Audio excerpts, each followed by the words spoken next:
ప్రజలకు సహాయం చేయడానికి వాళ్ళకి అద్భుతమైనటువంటి ప్రజాస్వామ్యాన్ని అందించడానికే నాయకుల్ని ఎన్నుకున్నారు. కానీ ప్రజల సమస్యలు నాయకులకెలా తెలుస్తాయి? అక్కడ రీచ్ అవుతాయో లేదో, వాళ్ళుండేటువంటి ఖరీదైన బంగ్లాలకి మన పిలుపులు చేరుతాయో లేదో తెలీదు. కానీ ఒక సగటు ప్రేక్షకుడికి అంటే మనతో ఉన్నటువంటి వ్యక్తికి మాత్రం మన సమస్యలు తెలుస్తాయి. మరి ఈ విషయంలో ఒక సామాన్యుడిగా వచ్చి ఈరోజు సీఎంగా మారాడు రేవంత్ రెడ్డి. అందుకే ఇప్పుడు వన్ డే సీఎంగా ఒకే ఒకడు సినిమాలో అర్జున్ స్టైల్‌లో తన రాజకీయాన్ని కొనసాగిస్తున్నారు. మరి గత ప్రభుత్వం తీసుకున్న నిర్ణయాల లోటుపాట్లని సవరించుకుంటూ ముందుకెళ్తున్నారు. అందుకే ఇప్పుడు తాజాగా ఐఏఎస్‌ల పైన కూడా ఆయన ఉక్కుపాదం మోపారు.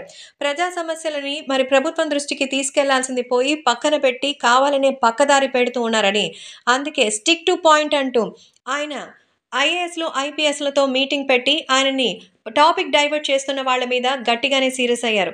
అయితే ఈ విషయంపై ఆయన అంతలా సీరియస్ అవ్వడమే కాదు, వెళ్ళే లోపల మీరిక్కడ మీటింగ్ నుంచి మీ ఇంటికి చేరుకునే లోపు మీకు ఆర్డర్స్ అనేవి ఎక్కడికి ట్రాన్స్‌ఫర్ చేయాలో, ఎక్కడికి సస్పెండ్ చేయాలో వెళ్ళిపోతాయంటూ చెప్తున్నట్టుగా తెలుస్తోంది.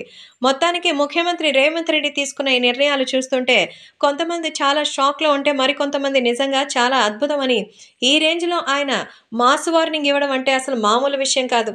ప్రతి ఒక్క విభాగంలో ఏమాత్రం చిన్న తప్పు దొరికినా వదిలిపెట్టే లేదని సంకేతాలిస్తున్నారు. సో, తాజాగా కలెక్టర్లు, ఎస్పీలతో నిర్వహించిన సదస్సులో రేవంత్ రెడ్డి ఇదే విషయాన్ని స్పష్టం చేశారు.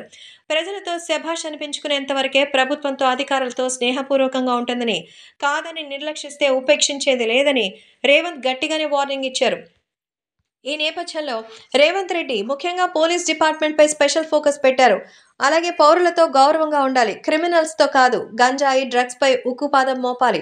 ఫ్రెండ్లీ పోలీసింగ్ పేరుతో నేరాలు, హత్యలు చేసిన వాళ్ళతో ఫ్రెండ్లీగా ఉండాల్సిన అవసరం లేదని ఆయన ఒక రేంజ్‌లో ఫైర్ అయ్యారు. కలెక్టర్లు కూడా జవాబుదారీతనంతో వ్యవహరించాలని రేవంత్ సూచించారు.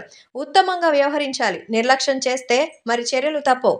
గాడిలో పెట్టే పనిలో క్షేత్రస్థాయిలో సక్రమంగా పని జరగాలని క్రమంలో పాలనా పగ్గాలు చేపట్టిన తొలినాటి నుంచే అధికార యంత్రాంగానికి మాస్ వార్నింగ్ ఇస్తూ ముందుకెళ్తున్నారు. మరి రేవంత్ ప్లాన్ ఎంతవరకు సక్సెస్ అవుతుంది అనేది చూడాలి.